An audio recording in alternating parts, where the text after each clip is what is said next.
That's why. Now, the other thing is the caffeine. Why Robusta has high caffeine than Arabica? As I told you before, Robusta grows at the sea level. You know, in the sea level, the weather is very, very tropical, hot. Also, this means that there are so much quantity of bugs, insects, that transmit infectious diseases like chikungunya, malaria, Zika, yellow fever. No? It's a high risk to be infected in the tropical zones. Why? It's because in the flat regions, water is stuck. So there are so much reproduction of bugs there. That's why you need a lot of protection. What happened here? In Ethiopia, Colombia, Latin America, Peru, hilly. Yeah, running Water runs down. Yeah. So there is no chance for bugs to reproduce a lot. That's why. Why I tell you this is because all the products in the tropical zones, they are constantly affected by the bugs. That's why Robusta, it need to increase its caffeine in order to make its savia very strong, bitter, to repel so the that bugs. the bugs don't. Exactly. Oh. So caffeine on the natural state is mosquito repellent. Oh. It keeps the bugs away. Caffeine. That's why Robusta has a lot of caffeine. While Arabica here, as the weather is subtropical, not too hot, not too cold, not so much bugs, Arabica doesn't have this stress.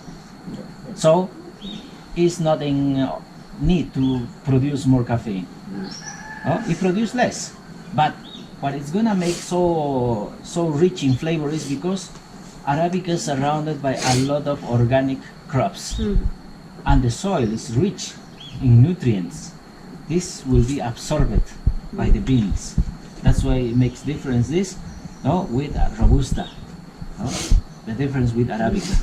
Very cool. Yeah. And coffee, as coffee is farmed much higher. For example, here we're about 1,200 meters. Geisha grows over 2,000 meters. Bourbon, 1,700. Typica at this elevation. That's where you can find the difference between them. If the coffee is produced in lower altitude, slowly will be worse and worse, like a Robusta.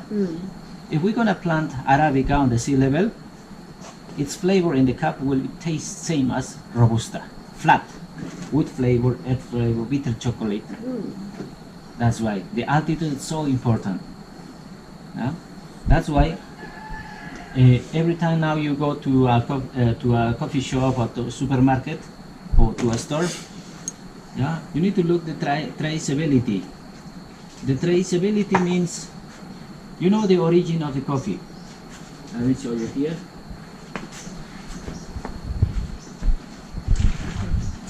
Slowly, this world of coffee is changing. Traceability means all the full information about coffee that you are purchasing. Like, for example, the producer, the farmer. You know the farmer who works this coffee. Then the origin, the variety. What variety of 30 varieties that Arabica has. Origin is the name of the farm, or what is the origin? Chaupimayo. Chaupimayo is the next valley, higher. Okay. Then altitude. Oh. Yeah. You know why the bad coffees or the commercial coffee don't record the altitude? Because they know that this is sea level. As the coffee grows at sea level, it's very bad. Below 1,000 meters, Not good, huh? no good coffee. Yeah. And here the process: wash, honey, or natural honey, and roast profile: light, medium, dark. About the roast profile is to just to enhance the acidity.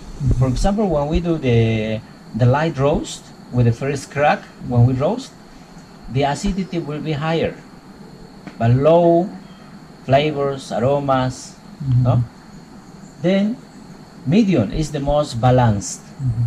Body, fragrances, aromas, the astringency, all balanced. Even the acidity will be medium. Dark, it turns more smoky, ashy. Yeah, and then wolving or grinding, and level of roast. Roast date, and the score. Yeah, We used to score all these coffees as soon as we harvest. We make the process, we dry, and then it finishes like that, drying after 20-30 days, slow drying under a shelter. So we need to sell in the market, to sell you, we need to hire the service of a professional coffee tester, which was instructed in an international coffee institute, no, of specialty coffees. It's like a wine, there are professional wine testers, no? Same happen with coffee now.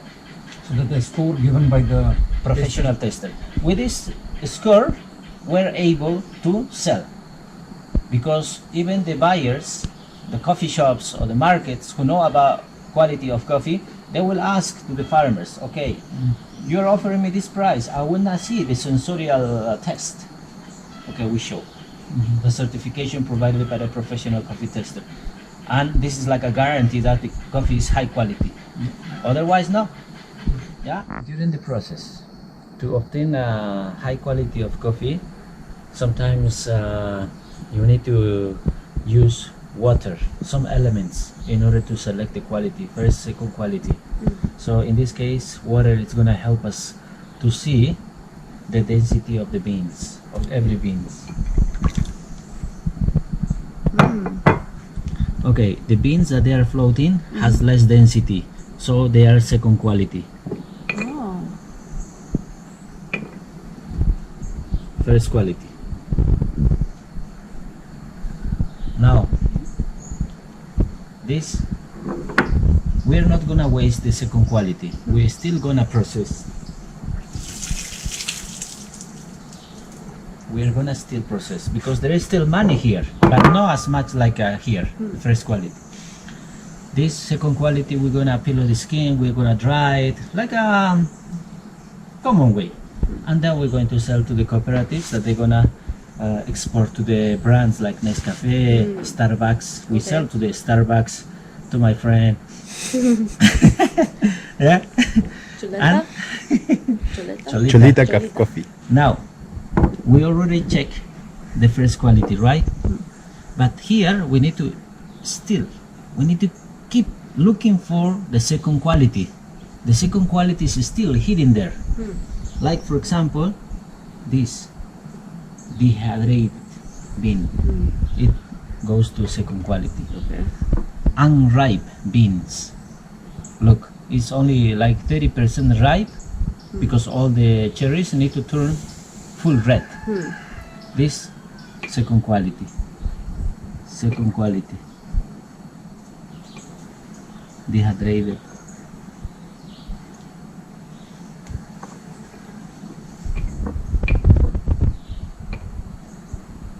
Okay, this is the skin. This is a bit overripe. Overripe. Overripe if it's brown? Okay. When it's darker. Yeah, this is like a first quality. From all 100%, we might get only 40% first quality. The rest is second quality. That's why sometimes you can see in some bags in the supermarket says 50% Arabica, 50% Robusta. But those 50% Arabica are second quality. Because this high quality you cannot mix with Robusta because Robusta is low quality. Yeah. We can do this blend. That's why many people believe, oh, but here it says 50% Arabica. They believe that high quality of Arabica. No. You cannot mix, a good whiskey, the most expensive good whiskey, with Coca-Cola. No, it needs to be good one. Yeah. That's why this is high quality of coffee. Now, what do we do with the skin? We're gonna dry it. You can observe here. Oh, so that's the dried skin. That's the dry skin. You take the skin and they dry it and dry. So what do you do with this? Good question. Good question.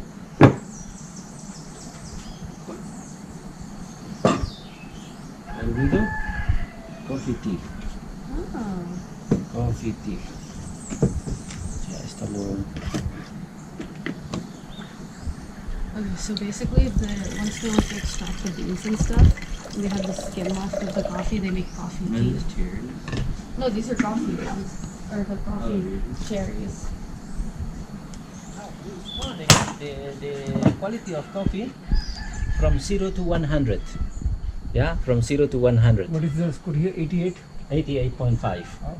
The minimum score to be considered a good quality is 80 points. Commercial coffees doesn't reach 75 points, it's below. From 80 to 83 points, no, coffees are more in like a typicus. Now 84 to 87 points is more Bourbon, the fruity ones. Now from 78 up to 90 or until 100 is geishas, specialty coffees. This is the way how we score. If you see the score higher, like 90 points, this coffee will be so expensive, but good as well. This is the way how we used to score the coffees, no? So now, which variety did you enjoy most? El primero, the first one. I like it, the first one. Claro, como tomas cholita, parece cholita eso. No, me gustó, estaba fuerte. Pero el último también estaba suave y delicioso. This is a sensorial cup, same as in wine. Did you know that wine has only 400 compounds? Coffee, while instead has more than 800. Oh wow. That's why coffee is becoming so popular lately, and coffee currently is the second most consumed beverage after mineral water. Coffee overtook wine, liquors, sodas, all those, and it's the second most traded commodity in the world, coffee, after oil. Now, this sensorial cup is just to realize how coffee reach to our senses through our nose. Yeah, all this you enjoy it through your mouth, through your taste, but now you're gonna taste it, the difference through your nose. No? That's why this sensorial cup was designed. No? You see two colors, pink, white. Yeah, so you're gonna drink first from the white one, and then turn around from the pink one, and then taste it. In one side enhance the sweetness of coffee, the other side enhance the acidity. It's the same coffee. It's the same coffee, the last coffee, geisha, that you tried. So drink it or smell it? Drink Okay. a sip, try to feel the difference. First from one side, then from the other side. So white side is acidity? Taste it. Taste it first. You need to experience yourself. Yeah? Yeah. I think I taste the difference. Did you find the difference? A little bit.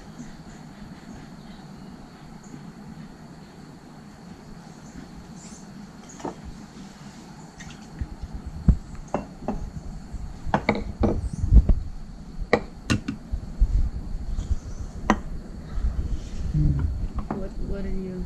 On the right side you can smell more. Pink side you can flavor is more. Smell. Como a ti te gusta agua de florero, ¿cuántas guachas? Cae para ti. Now this is the best coffee in the world. All 3 times. Yeah, actually we used to make the blends. Yeah. We used to make the blends. Chacha, could you taste the difference? मुझे ज़्यादा नहीं समझ आया.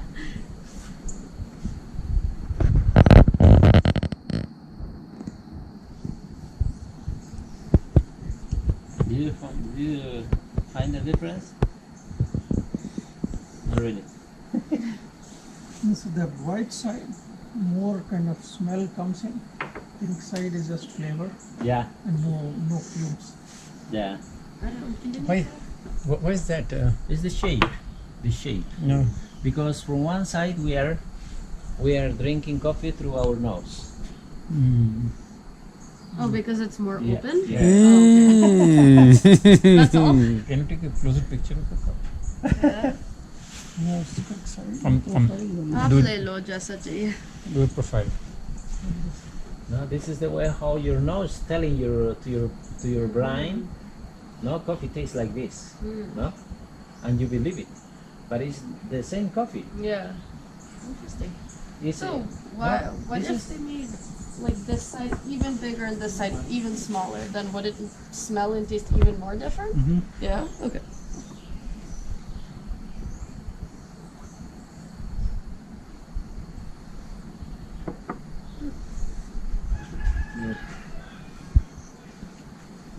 Listo, chicos. Well, this is it.